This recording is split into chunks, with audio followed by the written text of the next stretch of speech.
Baba is today telling us that we should always be in the awareness that I am a worship worthy deity in this temple called the body. So, this body is a temple, and I am the worthy of worship soul. And do you stay in this awareness? Yes. If you did, what will be the sign? The sign will be that you would keep every organ, every subtle physical sense organ of the body clean, and you would keep yourself also, your mind and intellect, very clean.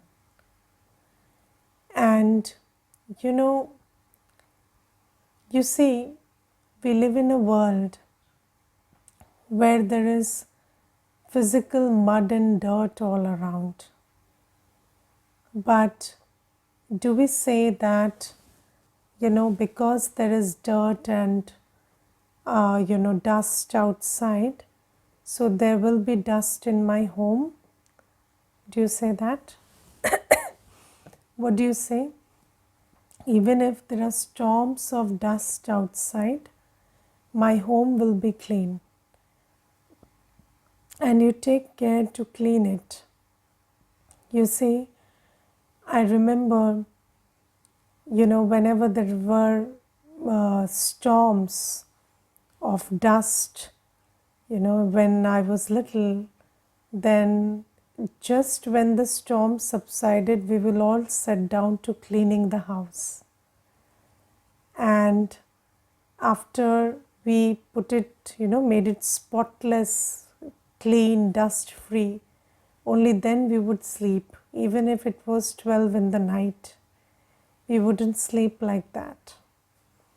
And similarly, Baba says, you may live in a world where there are vices, where there are, people have many attitudes, many behaviors, there are various kinds of atmospheres.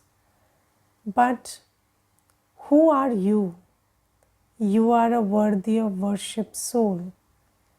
And what is your body? This body is like a temple.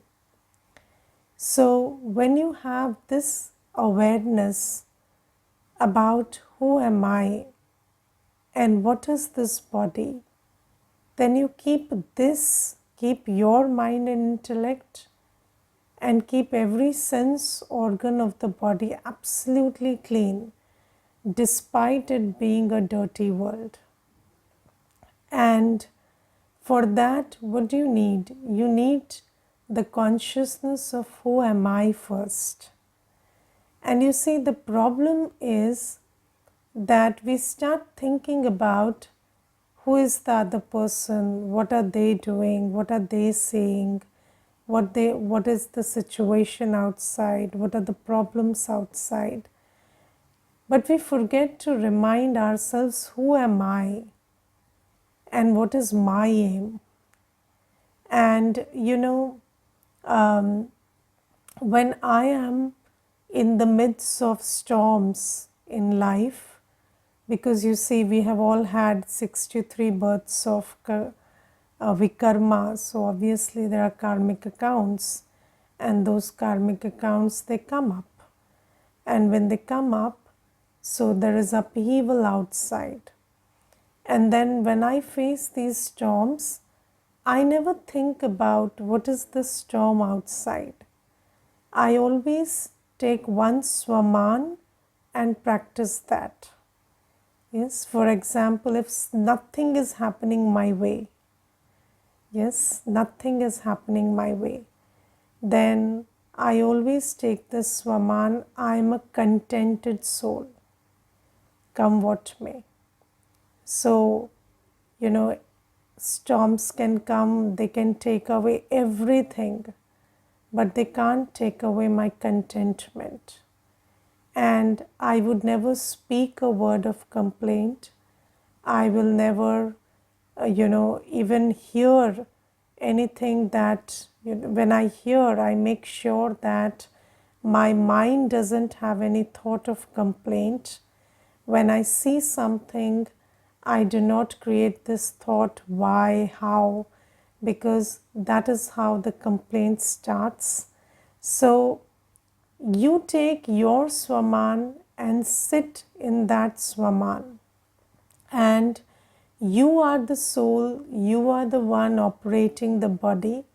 So when you are in your Swaman, when you know that, you see, when we say worthy of worship soul, then you see that in bhakti, the worthy of worship deity is called Santoshi Ma, Lakshmi Ma, Saraswati Ma. So, what is all that? All that, these are all the swamans that you take.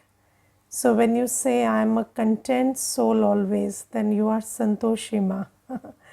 When you say, I am always peaceful, come what may, then you are Shitla Devi. Then when you say that I am a giver in every situation, come what may, then you are Lakshmi. When you say I am the knowledgeful soul, I understand everything, nothing causes a question in me, then you are Saraswati. So Baba says that you keep your Swaman, and even when you are sometimes four people are in the same situation, and then you are seated on the seat of knowledge, and then you say, okay, the drama is what it is, it plays out like that, there is no scope for why and how. But somebody who is in a similar situation as you, with you, then they start saying kya kyun, and then you also have to give that knowledge to them, whatever is in your mind, that it is okay and these things happen. It is Kali Yuga, so this Kali Yuga has to go. So before that, all these things have to happen, all the karmic accounts have to come in front of us, and we just have to cross them. So you have to be Saraswati, the goddess of knowledge, in your awareness. You have to be Saraswati in the words you speak also, and how you hear everything knowledgefully, see everything knowledgefully. Don't see the action, see that this is the predestined drama. So Baba says, you must take some good Swaman and sit in that, and then when you are in your Swaman, then you see, if there is a temple and there is no deity in it, is it a temple? Is it a temple if there is no deity in it? It cannot be a temple if there is no deity in it. But if there is a deity, then it is a temple. So similarly, when you are sitting in the body, then this body is a temple. So when you sit in this Swaman, that I am a contented soul, I am a giver soul, or I am, a peaceful soul, when you sit in that Swaman, then you will honor your sense organs also. When you are in Swaman, you will take care that you don't hear anything which is causing you disturbance, or you don't see things the way they are shown, the way they are, but you see them in the light of knowledge. And you will also have actions which are in consonance with your Swaman. So Baba says that you must understand who you are, and you must give that regard to this body, the regard that the temple deserves. And you see, when you do that, even in this world of impurity, what will be your vibration? Your vibration will be very pure. You will be like sitting on a lotus throne. And you see, Baba gives a very beautiful example. Baba says, in the world, even if people have this sanskar of fighting, and they fight with each other, when they come in front of the idol, they will love the idol.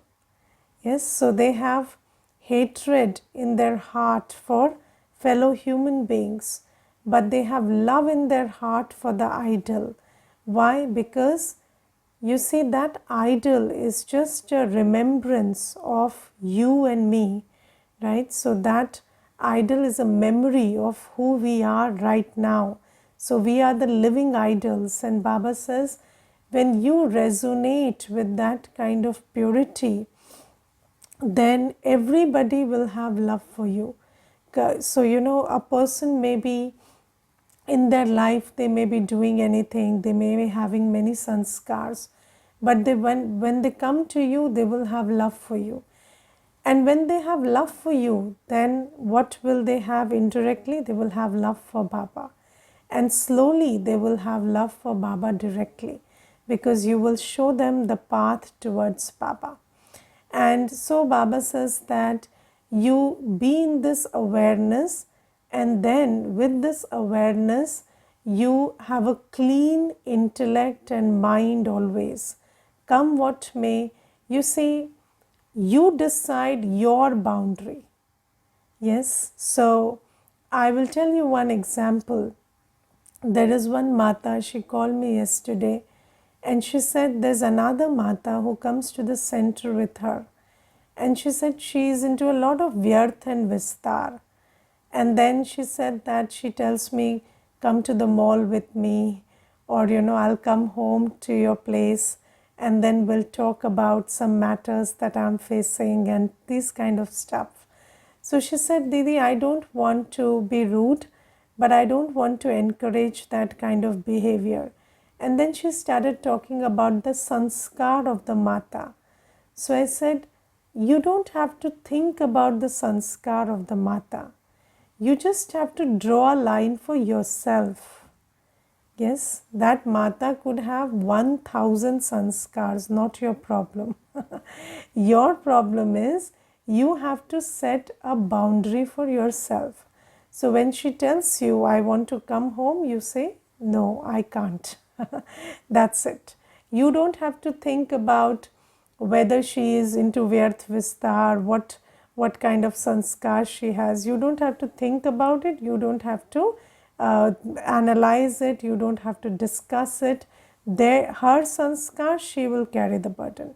But you just draw your line. Similarly, when we live in the world, we have to keep our intellect and mind clean.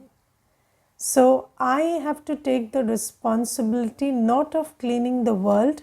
I have to just keep my mind and intellect clean of the dirt of the world.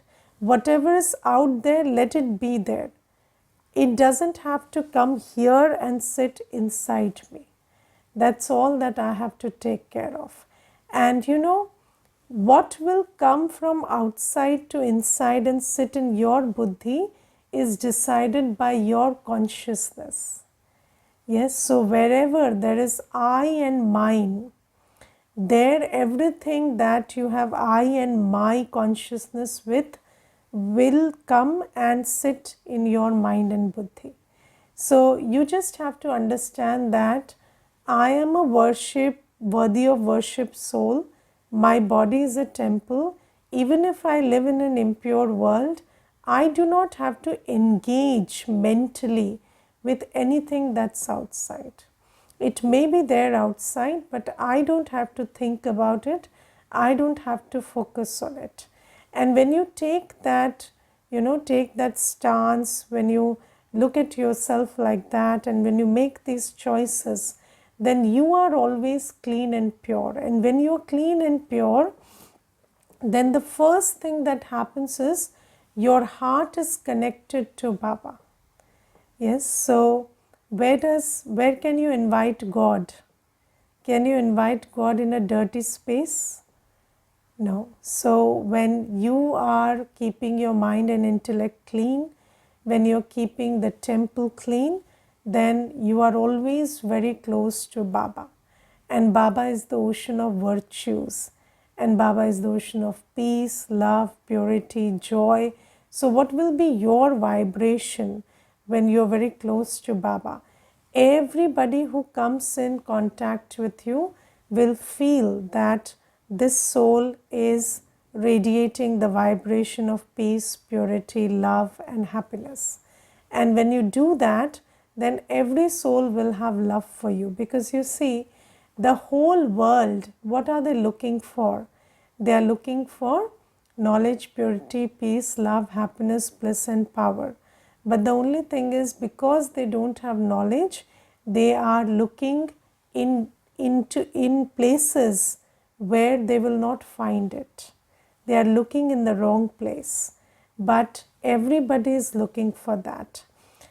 Now, I will tell you one thing that I have experienced when I think about this state of contentment within, where you are not complaining, you are not thinking about anything that's outside. So, you see, in the Shastras, some pairs of opposites are mentioned. Yes, man, apman. So, there is fame and defamation. Then there is hani, labh, gain and loss. Yes, then there is ninda, stuti, praise and defamation. Then there is sukh, dukh, happiness and sorrow, or comfort and discomfort. Then there is jivan, mrityu, life and death. There is yash, apyash, which is success and failure. So har, jeet, or yash, apyash. Now you see, when you look at your quality of contentment, check all these things. Sometimes maybe you can handle fame and defamation, but you cannot handle gain and loss. Yes, maybe if somebody says something insulting to you, you are okay with it and you carry on and you are able to handle that. But some loss occurs, yes, whether it's a physical loss, financial loss, and then you get trapped in that. So then where is your quality of contentment? Yes, and where is that state of worship worthiness? So, or sometimes I remember there was this one Kumar, he used to say, even if everything is looted from me, no problem. Somebody insults me, no problem. But nobody should ask me to work. I cannot work. Too much physical discomfort. And he said, in summers, if you make me do one thing, I'll get very upset. So you see, for some people, it's not fame and defamation, it's not gain and loss. It is happiness and sorrow. Yes, and whenever there is physical discomfort, or you get a lot, you get affected by it, or you don't get the right kind of whatever you called is a happy setting. So people, places, things are your way and you feel happy about it. When you don't get that conducive environment, you feel upset. So then you lose your contentment. Sometimes people are above financial gain loss, physical gain loss, but they are very affected by victory and defeat. Even if they lose an argument, they will be very upset by it. So victory and defeat, they matter to them. And I remember there was this one brother and he used to play cricket, and he used to tell me that I don't mind not getting the money, I don't mind not getting the fame, but if I lose the match, then I just lose it. I can't handle that defeat. So you see that, and sometimes it's jivan, mrityu. You can't handle death. You can't handle other these realities of life.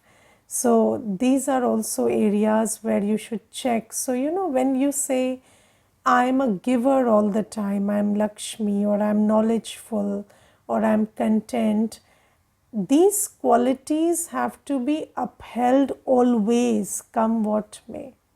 And everybody has an Achilles heel. Everybody has an Achilles heel. And I remember there was this one brother, and he came to the center, and he was a mountaineer. And he told me that, Didi, I have climbed the topmost mountains in the most trying weathers, and I have seen people die in front of me, because when you are into mountaineering, then you go in a group, and then some people die on the way. So I have seen deaths happen. I have encountered the most uncomfortable weathers. I have stayed hungry for many days together. So these things don't bother me. So he said, then I don't know whether I have to meditate, or my work is actually making me formidable, so I don't need meditation. You suggest. So I said, okay. So when he had come, it was mid-COVID. So, it was the lockdown, and because he was living nearby, so he could just walk to the center. So at that time he came, and then I asked him, so okay, so you are not affected by weather, you're not affected by life and death, you're not affected by discomfort. So I said, do you get affected when you cannot reach your target? So he said, not very much. I'm not that affected then also, because there have been times when we have climbed really a long distance and not made it, and that's also has been fine. So then I asked him, okay, so when it is a lockdown, and now that you can't climb the mountain, yes, you can't go, you cannot leave the house, does that affect you? So he said, yes, very greatly. And I also, sometimes think that if this situation lasts very long and I'm never able to go back to my mountaineering, I would really die at home. I wouldn't be able to survive in this kind of a situation. And then I told him, so you see, that's your Achilles heel, work. You have to do work. And the work that you want to do, not the work that has been given to you. Because you see, right now also you have work, you're cleaning the house, you're cooking your food because it's COVID time, you're doing work. But if you don't climb the mountain, it upsets you. So then you have to deal with that, and everybody has something or the other that affects them. It could be relationships, it could be, some people, they don't mind losing money, they are not affected by health, but they are very affected when they lose some loved one, whether by way of death or whether by way of some other, just separation or something else. And I remember there was this one brother, and he was really strong, like every which way he could handle everything, but he was very close to his mother. He was a Kumar, and he was very close to his mother. And whenever his mother and he were separated, he really had separation anxiety. And he would keep calling his mother, and he would keep asking her, where are you and where have you reached? And when her mother went somewhere, he would just keep calling her and be on the phone all the time. So I told him, so can you forget your mother for some time? Because these are times when you should practice a little detachment. But he said, I don't know, ever since my father died, I have this constant thought that nothing should happen to my mother, and I cannot get over it. So sometimes, you are not attached to anything, but you're attached to one relationship.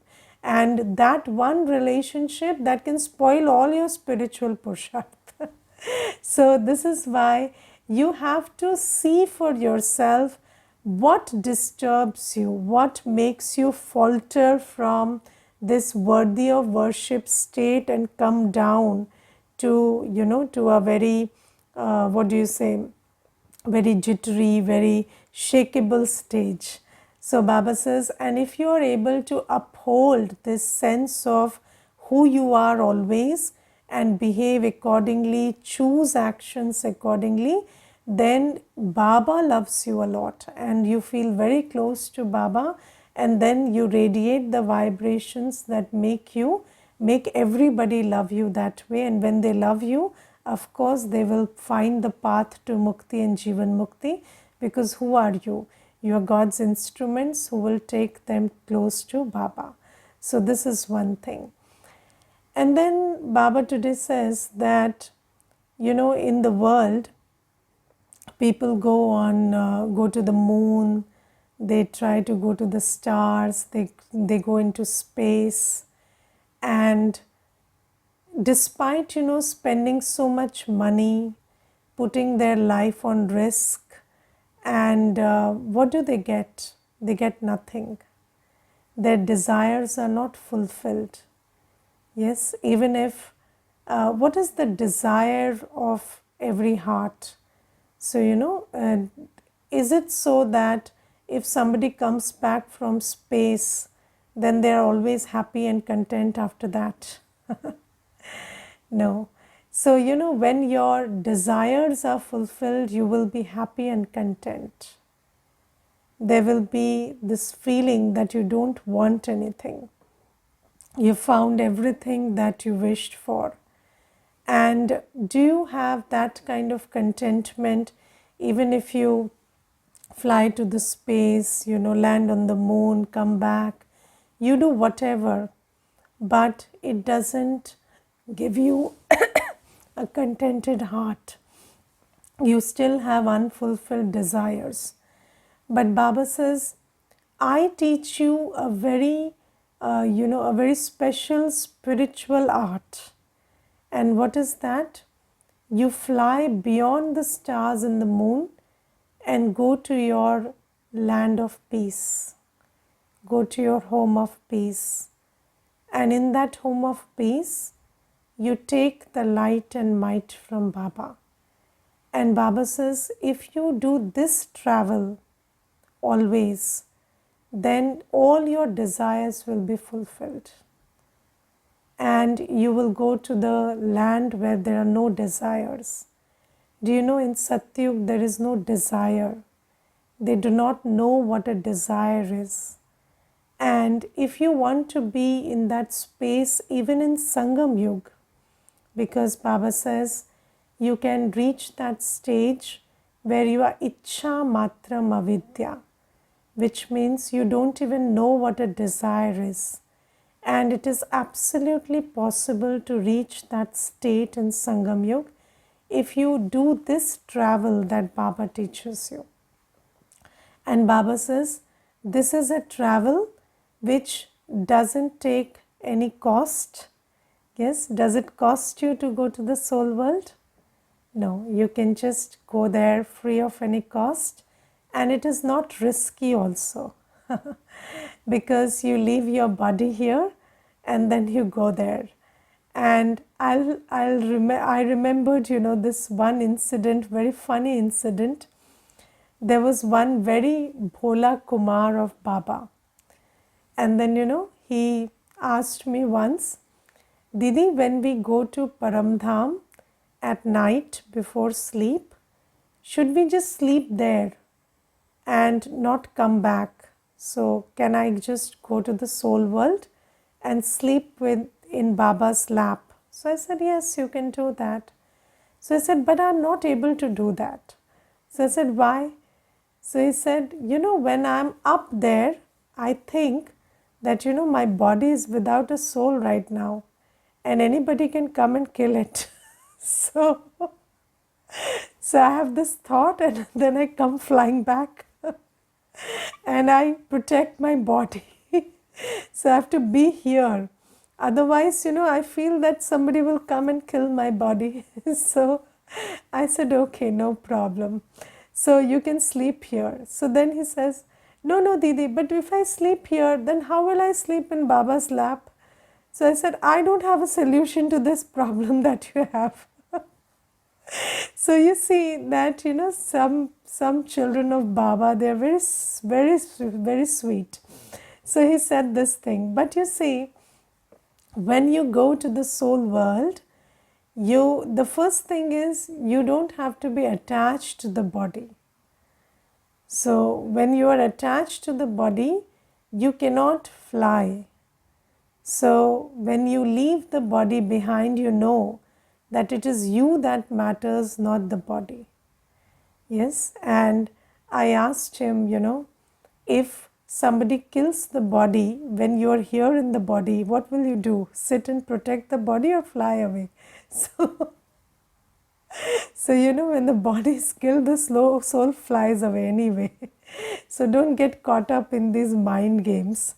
So Baba says that, leave the body and go and recharge yourself, and the body has its own journey. When it has to be killed, it will be killed. So don't worry about that, and you just go and recharge yourself. And Baba says, when you take this flight very often, then all your desires are fulfilled, because the soul gets full, the soul is recharged, so it attracts everything towards itself. And then you go to a world where you don't even know what desires are. And when the soul is fulfilled, then even when you are in Sangam Yuga, in this old world, you have this vision, you have this clarity that in this old world there is nothing desirable, everything is perishable. So you see, when you have desires in this old world, what does that desire indicate? That desire indicates lack of knowledge, because you see, you don't have the knowledge. That is why you are desiring something that is temporary. And if you had knowledge, you would never desire something that's temporary, something that's going to finish. Yes, so you desire something in this world because you don't have the knowledge that it is temporary. So you see, people, so the soul is so empty and so empty of knowledge that the soul doesn't understand that even if I have something in this world, it's only temporary. Yes, and that's why, when you have something in this world, you feel that, it's giving me happiness, security, this, that, because you don't understand that the quality of what you've got is very, very low. Yes, it's very low quality. But Baba says, when the soul is knowledgeful, powerful, then you can actually see that there is nothing desirable in this world. And in Sangam Yuga, the one that's desirable is my sweet Baba. So you maintain that relationship with Baba and live in this world in happiness, in all the ups and downs of the world, because that's the nature of the world. So this is why when when you have this yatra that Baba teaches you, all your desires are fulfilled. And then Baba gives us a very important direction today. Baba says that the Murli is the Sanjeevani Bhuti, that which brings the unconscious to consciousness. Yes, and when somebody is hit by Maya, then the first thing Maya makes them do is stops the Murli. Yes, they stop reading the Murli. And if you stop reading the Murli, then how can Baba make you alert or give you attention towards something again? Yes, and you see, I have had these experiences where somebody stops reading the Murli, and then you see that the next day Baba is speaking exactly what they need to hear in the Murli, but they are not listening to it. And they have 100 questions and Baba is answering all of that, but they are not listening to it. So Baba says, when you have a compassionate heart, and somebody you see is on the downhill, hit by Maya, not reading the Murli, what I do to them? I post the Murli on their WhatsApp. Or at least some portion of the Murli I would just click and then put it on WhatsApp for them. So make them pay attention to the Murli again, because you see, I and you, we cannot make somebody come to life again, but Baba's Murli can. But what we can do is make them pay attention to the Murli again, read the Murli to them, make them listen to the Murli in some way. And then Baba will again touch their buddhi, and Murli is the Sanjeevani Buddhi. It will bring them back to consciousness again. So this is one seva that we must do for those who have become unconscious in Gyan, and for ourselves also. So never stop reading the Murli, come what may. And when you are very confused about things, read the Murli many times. Because all the answers, all the dose that Baba is giving lies in the Murli. And then something will strike your intellect, and you will again come back to your state of zeal and enthusiasm. Okay, Om Shanti.